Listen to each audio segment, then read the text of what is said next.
Do you want to save a ton of time locating content for your product research or product creation, or even just wanting to stay up to date with the latest puppy videos, or even kitten videos if you're into that sort of thing? Then you need Feedly. Feedly is a cloud-based application that displays the latest updates from feeds, blogs, and even sites like YouTube. And it's a fantastic replacement for Google Reader. It offers several ways to add, organize, filter, display, mark, and even share content. It does take a little time to set up Feedly to do exactly what you want it to do, but in the end, it's just like having your own personal newspaper or magazine digest of everything that you're interested in or might be interested in, since Feedly also does a great job of suggesting content based on the information you provide. Now, you must be signed into your Google account in order to use Feedly's features. And if you're one of the 4 people in the entire world that do not have a Google account, well, you can get a free Google account by getting a free Gmail account. Even if you never use the Gmail account for anything else but Feedly, it'll be well worth the extra 1.5 minutes that it takes to register for Gmail. Now, you can get more information directly from the Feedly site here at cloud.feedly.com. and it'll populate the rest of the stuff for you. Now, what I suggest is maybe go ahead and head up the product tour. And by the way, Feedly works not just on the Chrome browser, as I'm displaying it here, but on several different devices and through various applications. Now, I had a Google Reader account here, and I've populated it with a few feeds here because this is not my main Gmail account, but just for demo purposes. If we either go ahead and import the Google Reader here, and by the way, you may not see this particular button after July 1st of 2013 because that's when Google Reader goes bye-bye, and chances are good that's when this will go bye-bye as well, at which point you'll probably just go ahead and log in. Again, you have to be logged into your Gmail or your Google account first for this to actually work, because then it will pull in the information from your signed-in Google account. But before we do that, I'm going to go ahead and install an application for the browser. And you can do this with any of the major browsers. Now, I'm going to go ahead and head over to the Google Chrome web store so I can install this application or extension, and that's at chrome.google.com/webstore/category/apps, and then go ahead and here in the search apps box type in Feedly, and I'll just go ahead and select this guy here, and it's this top one here. Go ahead and add to Chrome, click on add, and it's doing its thing, and now then it's installed. Now you see this looks pretty much the same as this one here. So let's go ahead, now that the application is installed on my browser, go ahead and click on Import Google Reader or Login. It'll take you to the same spot. So let's go ahead and pretend that it's after July 1st, 2013, and just click on Login. It'll ask you to go ahead and accept this stuff related to hooking up with your Google Reader or your Google account. Click on Accept, logging in, and you can see here that it's already pulled in the information from my soon-to-be extinct Google Reader account here.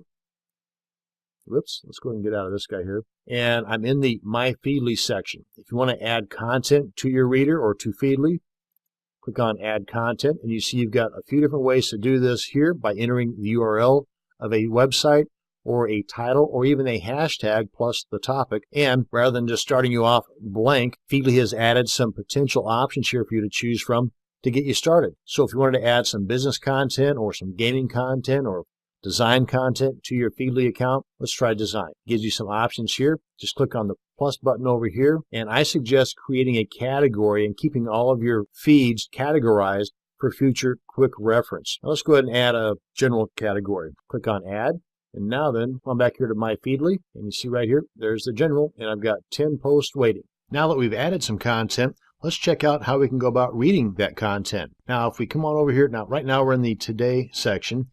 If you come on over here to All, you'll see right up here in the top right that we've got 4 different ways in which we can read or see what's available for us. We can see it this way, either in the what's called the title only view, or magazine view, or cards view, or full article.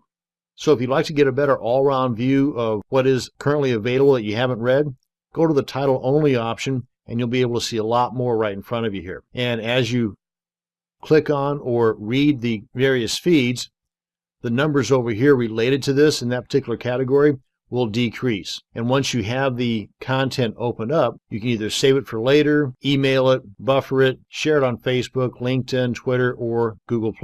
And also, if you want to add tags to it, which will also help you in searching for this type of content later on. For example, if you're working on some type of product creation, dealing with the ocean or sailboats, click that, add a tag.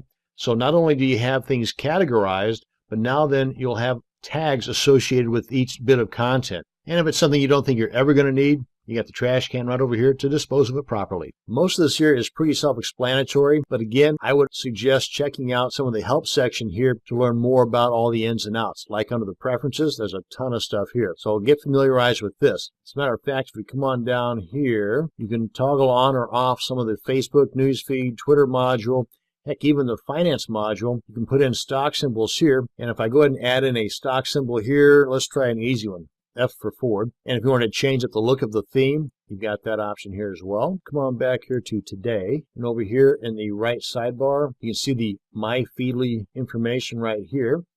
Come on down here, and you can see here's the stock information for the Ford Motor Company. And you want to edit this or refresh this, you've got those options right there. Now let's head on over to a website so I can show you the added Feedly Mini that can make adding more content to your Feedly account super simple. And in the lower right-hand corner here, you'll see the little icon pop up right there. We go.